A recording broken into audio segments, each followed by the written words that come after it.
Watch me ride.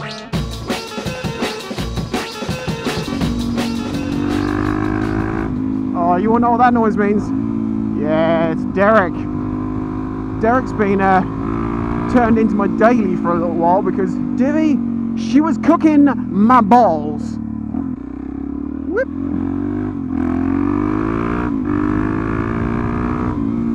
The bike runs hot, not overheating hot, perfectly healthy hot, but the heat that comes off the engine goes directly into my balls. And if you're sat in traffic, well then it gets hot. And if you're not sat in traffic, well sorry, if you just after you've been sat in traffic, it then directs all that recent built up heat directly into my balls. The long and the short of this is Divi been cooking my balls. I think you can see where I'm going here. So Derek is now my daily for a little bit. There's nothing wrong with that.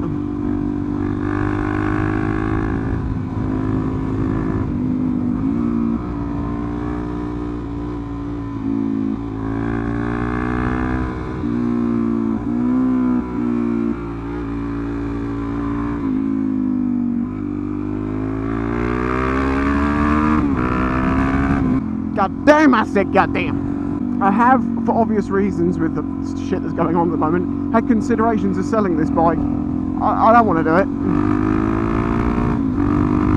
And I will do everything in my powers to avoid that happening. I will go onto the docks and I will say, hey man, I don't want to sell my bike. So you're going to put your dick in my mouth and give me £5. Okay. Yeah, obviously where on this bike I'm above the engine, there's no direct airflow between the engine and my balls. It means that they don't get cooked. It does, however, mean that I won't be going on motorways with him because, you know, it kind of what's destroyed him over the time. If you don't know this bike, basically I bought this bike for just over £3,000 a couple of years ago. It had like 7,800 miles on it, and I managed to put on, well, we're at 26,500 miles now, just over 2 years later. But I had to input at least 65–70% of the bike's value back into it to fix it multiple times. And that was even at like, we're doing you a favour rates. And I never would have done it without the help of you guys, so thank you. Derek is now in the tippiest top condition he's ever been, even compared to new, because when he was new, yeah, the ball wasn't quite right then. He was using a little bit of oil. For this bike, for a DRZ400 as stock, 1 litre of oil per 1,000 miles is considered within spec. And when you consider that the bike only has 2 litres of oil in it, yeah, that's £10 every 1,000 miles. Now, they don't generally use that much, but that would be considered to be within spec still. The only thing I wish he had was better brakes. I mean, they're better than they were. I re-bled them. Basically yesterday I got the bike out, pumped the tyres up, filled it with fuel, re-bled the brakes, and it's improved him immensely. Swallow. I'll wheel for £10. I'm actually on my way to review a bike. A Suzuki, and you'll see that soon, I'm sure. You may already have seen it. I don't know which way around this will happen. God, supermotos are just ridiculous fun. I do think actually riding a sports bike, or not a sports bike, a naked bike, something that's a lot faster than an SM, is brilliant for your skills in riding an SM, because on any motorcycle you ride, when you start to get towards the top end of the speed, or a good amount of speed, you start to get into the unknown zone where you don't often find yourself travelling at that speed. For me, when I first started riding Divi on the motorway, you know, cruising at 90–100 mile an hour felt weird and felt scary. Over time, sat in the right hand lane doing 90, you know, it just becomes the norm. Obviously that's all hypothetical, I wouldn't do that, I do 68. Or even 69, motherfucker! Yeah, as your brain gets more used to that speed difference, it starts thinking at a faster rate. It seems like it just gets more acclimatized to it, and it means that riding faster on an SM, for me, near at the top end, doesn't feel nearly as sketchy as it used to feel. I don't know if that's just me, it might not be, but That's not to say ride like a dick, I'm just saying that, you know, on the occasions that you do ride faster, you tend to be safer because of it. It's exactly the same as when I first went from riding this to riding 1000cc RR. You know, it was insane, the speed. Now the speed just, yeah, it's fast, but it's never going to have the same like warping effect to my brain.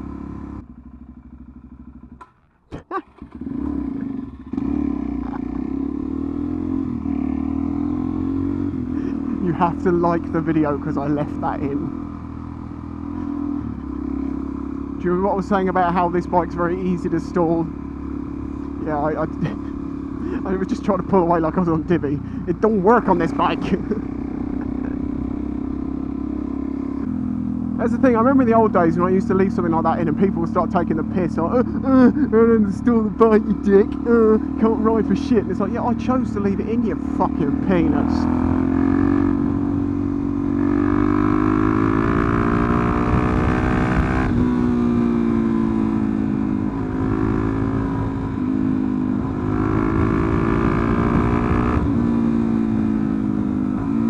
I do not trust you.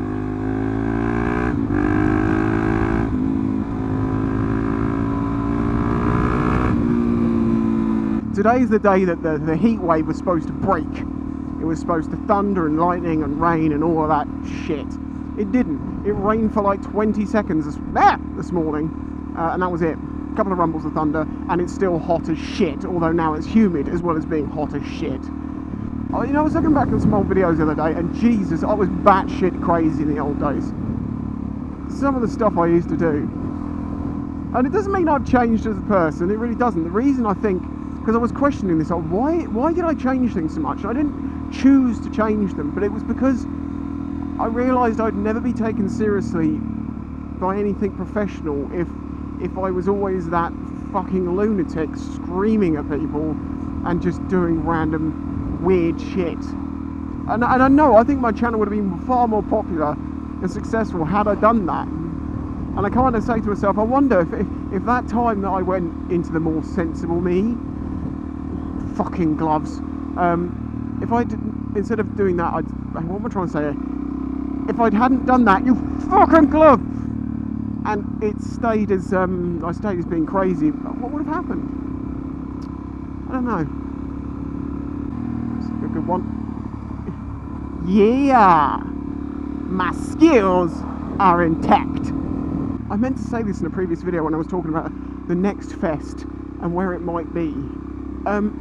One of the places I've considered, because it is a cafe, it's got a huge car park, and it is still relatively local-ish and central-ish, is Rikers. If any of you know Rikers, if you know the owners, could you put it past them, the idea that one of the UK's largest, make me sound good, yeah, one of the largest UK vloggers with the biggest YouTuber motor vlogger meet in the country wants to bring it to your place? Would you be interested? I'm not paying you nothing. It's a mutually beneficial thing. So, yeah, let me know. I'll have to get in contact with them directly, but I'd rather them hear about it from other people than myself, because it's normally when you have to go to someone and say, hey, I'm me and I'm great, can you let me do this? And they're normally like, who the fuck are you? But when someone's like, hey, this guy's great, you should speak to him, and then they speak to me, then it's, you know, it seems better. I've come the most ridiculously longer route than necessary. I just wanted to avoid the motorway, but I've still got to do a bit of motorway, I've realised. Oh well, I wanted to have a blast in the back roads on the deck.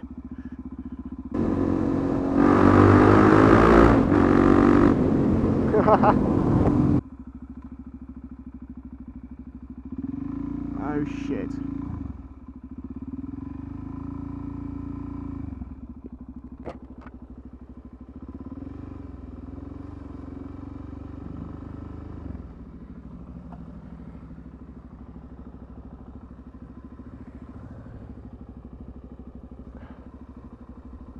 All he's being looked after, there's nothing I can do to help.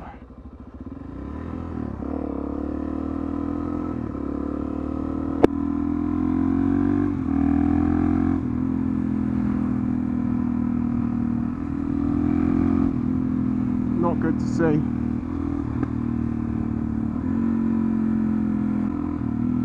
whoever you are, I hope that you're okay.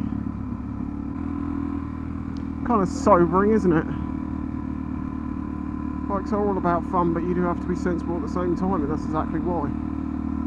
It could have been completely the car's fault, nothing to do with the bike. It could have been vice versa. Either way, who knows? No one knows. Well, they know. We don't know. Anyway, on that sobering note, don't forget to smash the like out of the fuck button. And don't forget to check the links in the description to merch and stuff. Don't worry, I will shut up about merch and, you know, and the PayPal link and all that when I have a job. Until then, it is you guys which are supporting me, so thank you. Anyway, bye-bye.